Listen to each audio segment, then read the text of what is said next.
Alors, un serveur qui rame, une application qui plante sans arrêt, ça nous parle à tous, hein. Et si on gérait souvent ça, un peu comme on gère un simple rhume? Aujourd'hui, on va justement décortiquer cette différence essentielle entre un incident et un problème. Et pour ça, on va utiliser une analogie que, franchement, tout le monde peut comprendre. Celle d'une bonne vieille angine qui nous met KO. Ah, cette sensation, on l'a tous connue, pas vrai? Le nez qui coule, la gorge qui gratte, qui brûle même, et cette fièvre qui n'en finit pas de monter. Bon, eh bien voilà notre point de départ.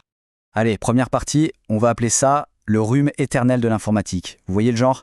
C'est le mode survie totale, où le seul but, c'est de traiter les symptômes pour juste réussir à finir la journée.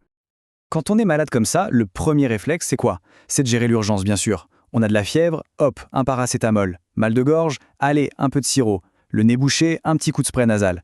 En gros, ce sont des solutions quasi instantanées, des sortes de pansements. Ça nous aide à tenir le coup, à passer la journée, mais au fond, on sait très bien que ça ne guérit absolument rien.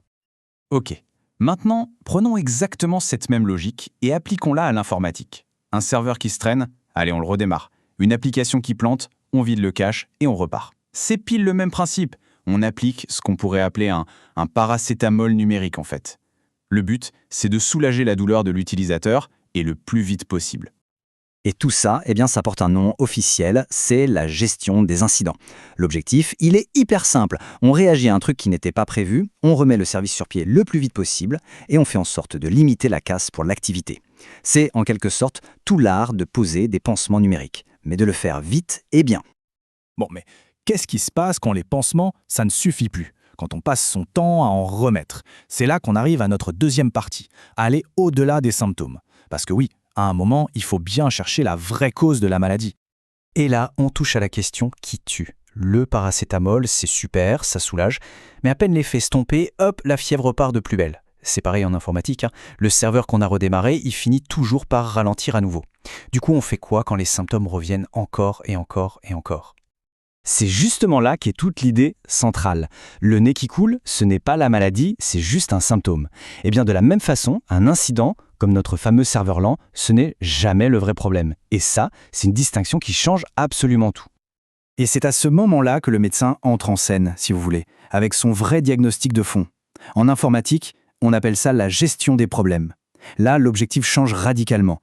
On ne cherche plus à traiter le symptôme, mais à trouver la cause racine.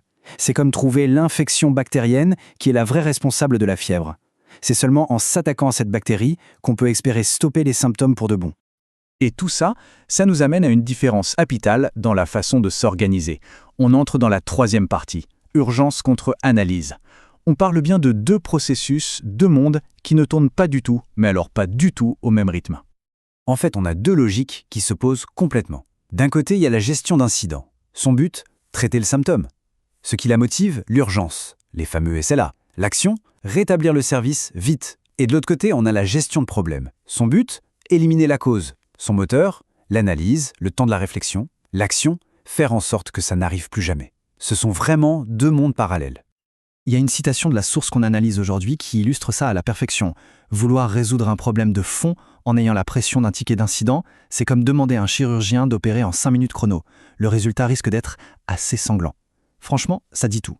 On ne fait pas de l'analyse poussée avec un minuteur sur la tête. C'est impossible. Alors, la question, c'est comment on sort de ce cercle vicieux? C'est notre dernière partie, la prescription pour une vraie guérison.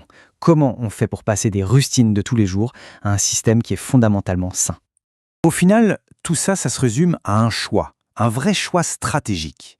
Est-ce que l'organisation veut continuer à distribuer du paracétamol numérique à tour de bras pour calmer les petites douleurs du quotidien? Ou est-ce qu'elle est prête à investir dans un vrai traitement de fond, des sortes d'antibiotiques pour le système, histoire d'éradiquer la maladie une bonne fois pour toutes? Et ça nous laisse avec une dernière question, une question à méditer.